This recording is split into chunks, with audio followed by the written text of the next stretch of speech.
عندك تسبغات، عندك كلف، عندك نمش، عندك اثر حبوب، عندك بقع في البشرة، عندك مشاكل في البشرة، الماسك ده تحفة جدا. هيفتح البشرة جدا، هيوحد اللون، هيديلها نضارة، هيخلي البشرة مثل الفلتر، هيدي للبشرة نعومة.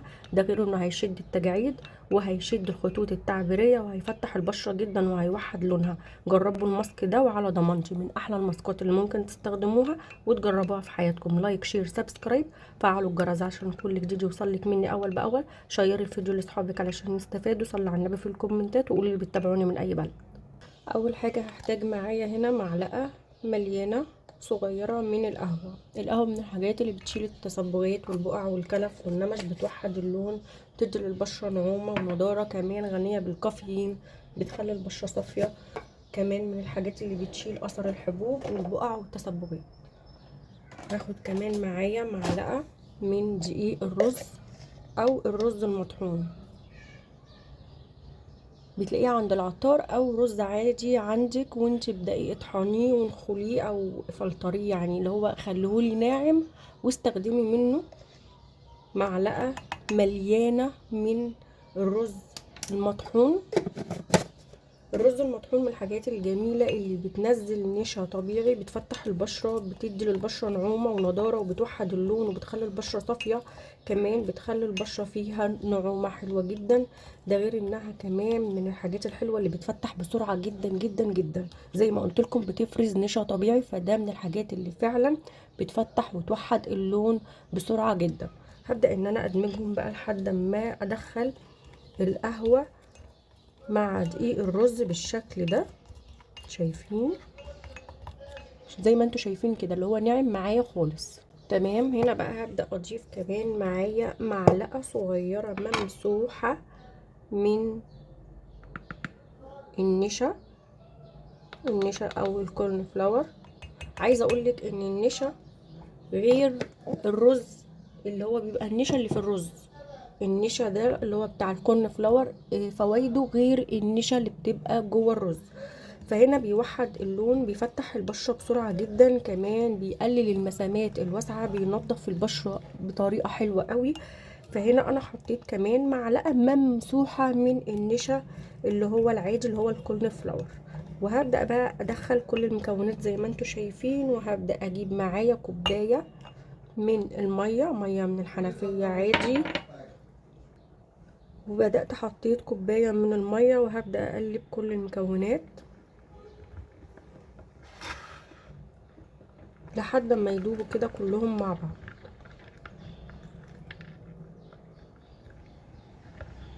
تمام. هنا بقى هبدأ ان انا افضيهم معايا في اي حاجة هسخن فيها، اي حاجة عندي كده قديمة اسخن فيها. انا بس حبيت ان انا ادوب المكونات هنا، عشان انا لو كنت حطيت في الكنكة على طول بصوا كان هيبقى في تكتلات عاملة ازاي. فانا هنا قلبت في الكوباية الاول، بعدين فضيت هنا المكونات اللي انا قلبتها عشان تبقى ناعمة معايا. هرفعها على النار لمدة 5 دقايق على نار هادية، وبعد كده هوريكم القوام بتاعها عامل ازاي. هنا اهو انا رافعاها على النار وتكون هاديه زي ما انتوا شايفين، وهفضل اقلب فيها تقليب مستمر علشان خاطر ما تكتلش معايا.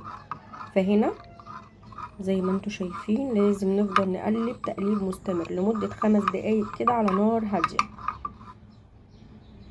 شايفين شكلها وريحتها كمان حلوه قوي. هنا هبدا ان انا اسيبها شويه بسيطه كده لغايه اما تبدا تتقل معايا، وهرجع اوريكم القوام بتاعها. بصوا هنا ابتدت تتقل معايا ازاي.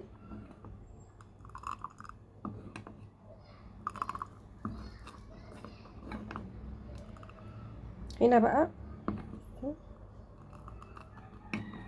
هنا بقى هبدأ ان انا اقفل عليها النار وهشيلها من على النار واوريكم هنعمل ايه. بصوا شكلها وقوامها.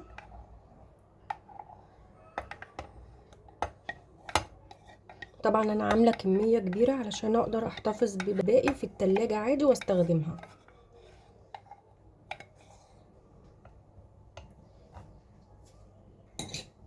بصوا شكلها حلوه قوي قوي، وريحتها كمان حلوه جدا، وكمان من احلى الحاجات اللي انها فعلا بتفتح وتوحد اللون وتفتح البشره، وكمان من الحاجات الحلوه اللي بتزيل اثر الحبوب، البقع، التسببات، الكلف، النمش، كمان بتدي نعومه حلوه.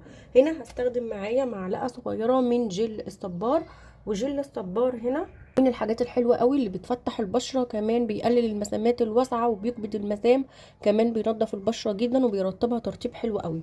فياخد كده معلقه من جل الصبار،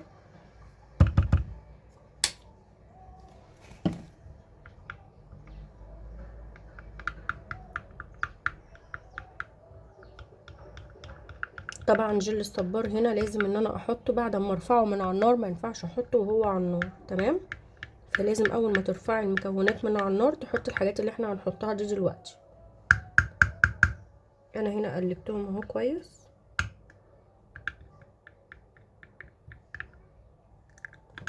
وهبدا اضيف معايا فيتامين اي. فيتامين اي من الحاجات الحلوه قوي اللي بتدي نعومه للبشره، نضاره، بيخلي البشره فيها حيويه، كمان بينقي البشره، كمان بيفيد جلد البشره من التسببات والبقع، خصوصا كمان سطح الجلد، بيديله ترطيب ونعومه حلوه قوي.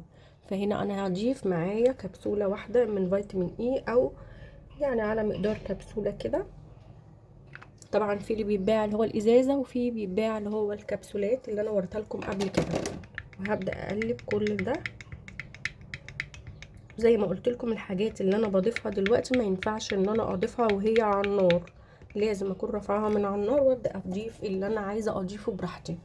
هنا هضيف معايا زيت اللوز الحلو، ربع معلقه كده من زيت اللوز الحلو. زيت اللوز الحلو بيشد البشرة من التجاعيد، وبيدي لمعة حلوة للبشرة، بيرطب البشرة جدا، بيفتح البشرة مع الاستمرارية، كمان بيزيل او بيبدأ يقلل التسببات اللي بتبقى في البشرة، فهو حلو قوي قوي قوي. وكمان من الحاجات الحلوة في زيت اللوز انه بيشد الخطوط التعبيرية اللي بتبقى حوالين العيون والجبهة والشفايف. انا هنا خلصت كل المكونات اهي، بصوا ناعمه قوي. هنا بضيفها في علبه او برطمان، وببدا ان انا اشيلها في التلاجة. بتقعد معايا من 4 ايام لاسبوع في التلاجة، وببدا استخدمها مرتين في الاسبوع. بجد حلوه قوي، ممكن استخدمها يوميا كمان، ما فيهاش اي مشكله. مكونات طبيعيه 100%، كمان مكونات خفيفه على البشره، ده غير انها بتفتح البشره جدا، وكمان من الحاجات السهله اللي بجد نتيجتها حلوه وبتديكي نتيجه حلوه جدا. جربوا الماسك ده، وعلى ضمانتي من احلى الماسكات اللي ممكن تستخدموها وتجربوها في حياتكم. لايك، شير، سبسكرايب، فعلوا الجرس عشان كل جديد يوصلك مني اول باول. شيري الفيديو لاصحابك علشان يستفادوا. صلي على النبي في الكومنتات، وقولوا اللي بتتابعوني من اي بلد.